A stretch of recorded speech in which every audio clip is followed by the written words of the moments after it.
beginning of Advent, I went to Pilning Parish Church. And Pilning is an industrial village right to the west, looking out onto the Bristol Channel. And it was built by and for railway workers, and is in many ways quite isolated. So when I went into the church and discovered a huge array of crib scenes from all over the world, I rejoiced that this little village has connections all across the world. So they've gathered these cribs for a festival. And there was the knitted scene from the parish church up the road. And then there were scenes from all over the world, and particularly I was struck by the one from Mongolia. And that was so moving that I came back to the bishop's office and to our little and fragile crib scene. And we know it's fragile because a couple of years ago, one of the shepherds got knocked, and he's now got a broken leg. And at the time we thought that was very sad. The perfection had been marred, but actually this Christmas particularly, it reminds me that at the heart of the Christmas scene is that fragility, the vulnerability, that God, the Lord of all, allowed his son to be born as a fragile infant, utterly dependent on those around him.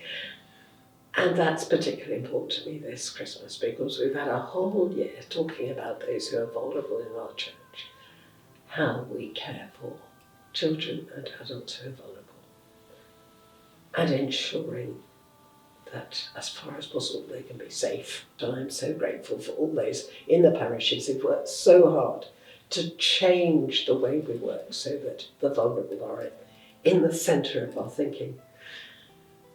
But we do know this Christmas that the church has not always done that.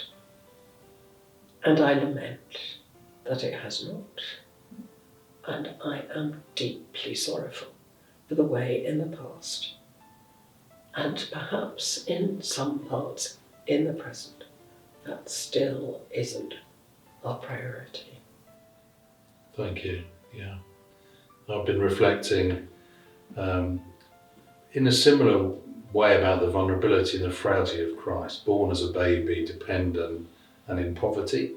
And churches all across the diocese are going to have crib scenes. And when you're in the parish, all the school comes in and you have to explain the baby Jesus and all of the goodness of Emmanuel, the light coming into the world. And yet it is frail. And on our minds as a nation has been assisted dying.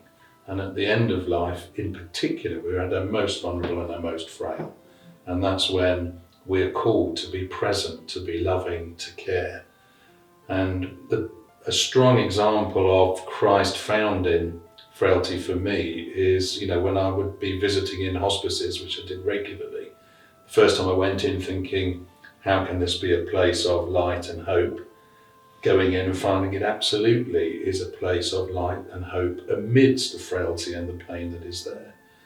And this Christmas, thinking about our parishes and the people in them, giving thanks to God for them, that they are saying to the general public at carol services, to primary school children, to congregations, this is Emmanuel, this is God with us. It was then, it is now, a sign of light and hope. It is in a fragile and a frail form, but that is holy. And I know it's your prayer and it's my prayer that everybody watching this would know deeply that God, the Christ and the Christ light is with them this Christmas.